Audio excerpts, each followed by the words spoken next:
sa sakit, humihingi ng legal na lunas. Nandito na po ang solusyon, pero pinapatagal pa natin. Gaano ba katagal natin hahayaang magdusa ang kapwa natin? Isa pa po, ang mga panukala ukol sa pagtataas ng minimum wage ng mga manggagawa sa pribadong sektor. Hindi po nagpapahinga ang presyo ng bilihin. Ang pamasahe, pagkain, renta, lahat po ay tumataas. Pero ang sahod, naiiwan. Kailangan po nating ipaglaban ang manggagawang Pilipino. Ibigay na natin ang nararapat para sa kanila. Isa pa po, ang Revised Cooperative Code Bill na nakapasa na sa ikatlong pagbasa sa mababang kapulungan at pinagdidiskusyonan pa rin sa komite sa Senado. Ito po para sa mga magsasaka, mangingisda at maliliit na negosyante. Pinal na sana, isang boto na lang, pero naisang tabi pa. Sila po ang bumubuhay sa probinsya. Sila rin ang tunay na haligi ng lokal na ekonomiya. Bakit natin sila pinaghihintay? Mga mahal kong kasama sa Senado, unang-una na po ang aking BFF. I love you, pare. Alam kong may kinakaharap tayong seryosong krisis pampolitika. Pero hindi po dahilan yon para kalimutan ang tunay na trabaho natin, ang maglingkod sa bayan. Ang hustisya pwedeng isabay sa serbisyo, hindi kailangang mamili. Pakiusap ko po, huwag nating hayaang matabunan ng ingay ng politika ang sigaw ng ordinaryong Pilipino. Habang pinagdidibatihan natin ang impeachment, may mga kababayang tayong hinihintay ang gamot, dagdag sahod at ng pag-asa. Bawat araw ng delay, may nawawalan ng lakas ng loob. Bawat hindi pagtutok, may Pilipinong nawawala ang tiwala. Ilan lamang ito sa mga panukalang batas na naantala dahil sa usapin ng impeachment.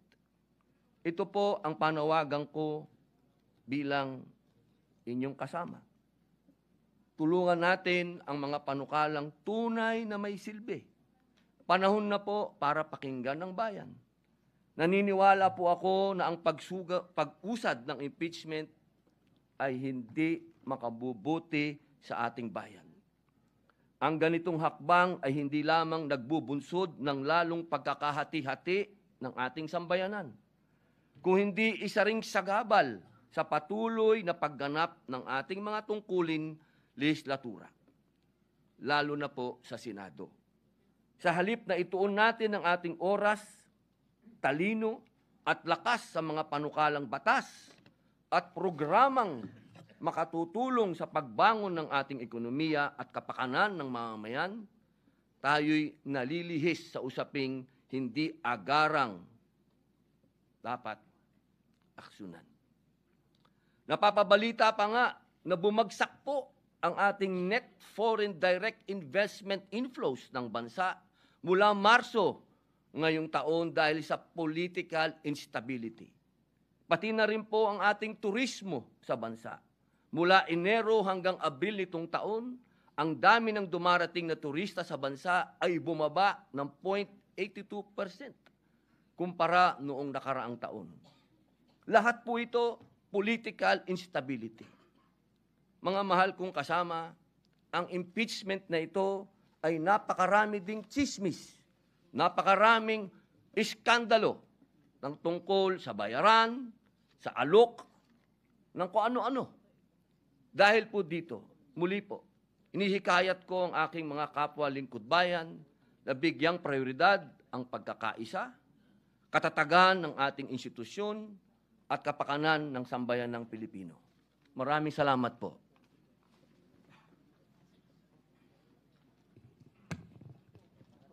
Senator, what is the pleasure of Senator Judge Pimentel?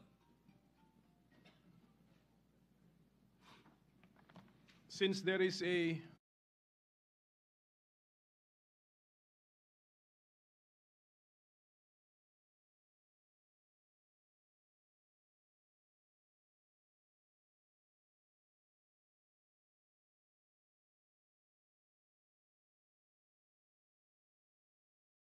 a motion, I think, Mr. President, and to dismiss the entire impeachment case. So this and just like the movement, if I Before that, with the indulgence of the minority leader. What is and the Senator pleasure of Senator Judge Cayetano? Just to clarify the motion before we debate on it, because I heard Senator Bongo second, but he also stated that okay then i-remand.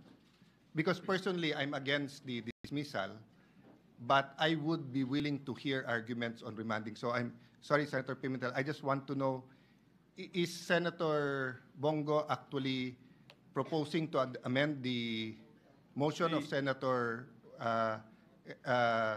Judge Bato, and is Judge Bato amendable to that?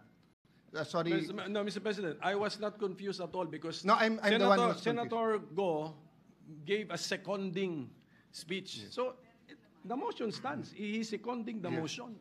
Pero yung So- laman, Mr. The reason I want to ask, because I will second, I will object with Senator Pimentel kung dismissal, but I will listen to the arguments kung remanding to the, no. So may I ask, With the permission your of the permission? Senator Judges to have the floor, may we hear from the principal movement? Senator Bato is recognized. Mr. President, my motion stands. I am for dismissal of the impeachment case, and I don't know if I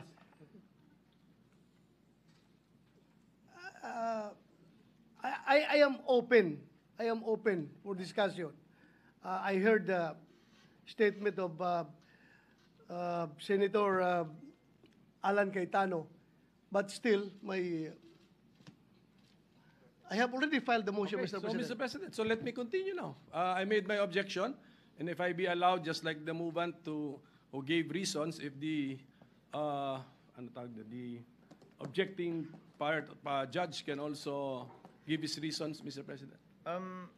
What is the pleasure of Senator Judge Villanueva? Mr. President, this is to somehow give this representation's point of view with regard to the pending motion. And as I made mention a while ago, Mr. President, I am also objecting, Mr. President, respectfully. But hope springs eternal, Mr. President. Bigla kong narinig yung binanggit ni Senator Alan and Senator Bongo. And if I'll be able to explain later after the minority leader, perhaps this representation would be able to encourage and influence the original movement of the motion. So I yield the floor to our minority leader, Mr. President. Chair would like to save the time of the court, so the chair will in the meantime allow Senator Pimentel to make of record his position, presumably against dismissal. Thereafter, before entertaining Against the other motion. Against the motion.